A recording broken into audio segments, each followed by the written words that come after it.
धन्यवाद और सारी कलेशिया को जय मसीह की। मेरी गवाही मेरे भतीजे की है। ये मंगलवार को वो अंडर एज है, वो ट्यूशन 5 बजे ट्यूशन जा रहा था और उसका दोस्त भी था जिसके फादर कहीं जा रहे थे और उनको टिफिन देना था। उस समय ये घर से निकला और हमारी बाइक जो थी वह वेस्ट बंगाल का नंबर है, तो वो बाइक लेकर के स्टेशन जा रहा था। फिर उसका दोस्त ने कॉल किया, वो दोस्त को अपने साथ ले जा करके और रेलवे स्टेशन के उस पार नो पार्किंग में वो ऐसे ही गाड़ी खड़े कर करके और 2 कदम की दूरी पर भी नहीं गया कि वहाँ नो पार्किंग वाले जो पुलिस रहते हैं आरपीएफ वाले, वो उस बाइक में ताला मार दिए।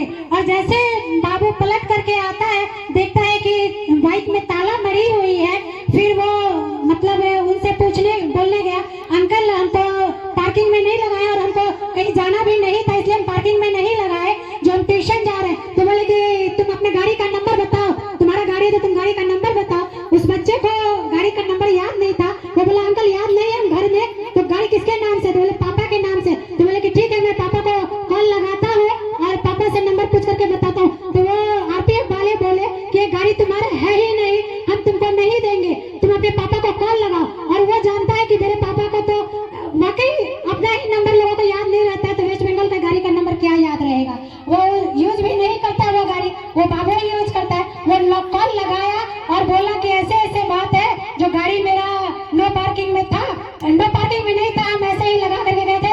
आरपीएफ वाले अंकल ने ताला मार दिया और वो बात भी किसी से नहीं करना चाहते, जो गाड़ी का नंबर बताओ। तुरंत उसकी मम्मी मेरी भाभी गाड़ी का बुक निकाली और इत्तेफाक से न गाड़ी का इंश्योरेंस भी फेल हो गया था, डॉक्यूमेंट्स थी पर अप टू डेट नहीं थी। और जब वो नंबर बताया तो वो गाड़ी वाले नंबर भी सुनने को तैयार नहीं हुए। मैं वहीं पे थी, मैं और उनके मौसा जी भी आए हुए थे, हम लोग ऐसे बात कर रहे थे। और मैं सच बताऊं, मैं घुटने पर नहीं आई। जब ये बात मेरे जहन में आई और मैं परमेश्वर से बोली कि परमेश्वर तू तो अपने अभिषिक्त का उद्धार करता है और तू अपने डरवैया के चारों ओर अपने सददूतों का बाड़ा लगाता है, और तू ये भी कहता है कि यदि किसी का विश्वास राई के दाने के बराबर है तो वो उसका घराना उद्धार पाएगा और तेरी महिमा को देखने पाएगा।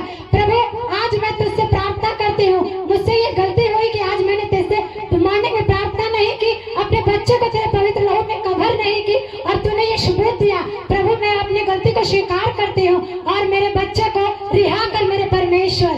और उसी समय जब मैं अपने बेटे को भतीजे को कॉल लगा रही हूँ, वो कॉल रिसीव नहीं कर रहा है। फिर पता नहीं इत्तेफाक से प्रभु ने एक बंदे को भेजा और वो बंदा मेरे बाबू को नंबर दिया और बोला कि जाओ एक नंबर पे जाओ और वहाँ आरपीएफ वाले से बात करवा देना। वो बंदा जैसे इस पार आकर के बात करवा रहा है, वैसे उसका कॉल आया और बोला कि हाँ तुम्हारी प्रोसेस पूरी हो चुकी है, तुम अपनी गाड़ी ले जाओ। वो विदाउट गाड़ी का डॉक्यूमेंट्स देखे हुए वो बंदा गाड़ी छोड़ दिया, विदाउट मनी छोड़ दिया। और वो पहले इससे डराया कि जब ये आरपीएफ वाले केस करेंगे तो जेल होगा, यानी कि तुम टीनेजर हो, अंडर एज हो, लाइसेंस वगैरह कुछ भी नहीं है, तुम्हें जेल होगा। लेकिन प्रभु की इतनी कृपा हुई कि विदाउट मनी उस बच्चे को छोड़ दिया गया, विथ गाड़ी छोड़ दिया गया। और मेरी दूसरी गवाही है कि आज जब मैं मॉर्निंग में प्रे कर रही थी, अचानक मेरे पेट में इतना दर्द हुआ और इतनी ठंडी लगने लगी कि मैं ठंडी के मारे थर-थर कांपने लगी और मैं अचानक इतनी नर्वस हो गई और मैं आज विश्वास कर ली थी कि मैं आज शायद नहीं आ पाऊंगी।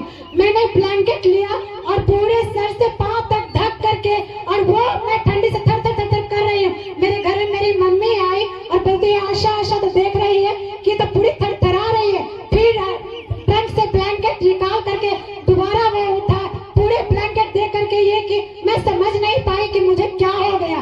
फिर 8 बजा ये भाभी का कॉल आया, कॉल मतलब जैसे 8 बजा मैं इसकी कॉल देखी, मैं रिसीव की और वो बोले कि आशा जी जब जाइएगा तो हमको कॉल कर दीजिएगा। मैं बोली कि मैं ये भी नहीं बोल पाई कि भाभी मैं नहीं जा पाऊंगी। मैं बोली ठीक है भाभी मैं जाऊंगी, मैं आपको कॉल कर दूंगी। मेरे मन में ये भी हो रहा था कि भाभी तो कभी आती है कभी नहीं आती है, हमारे टोटो में जगह भी नहीं है। लेकिन मैं परमेश्वर का धन्यवाद दी और इसलिए भी कि प्रभु इन्हीं की कॉल की वजह से शायद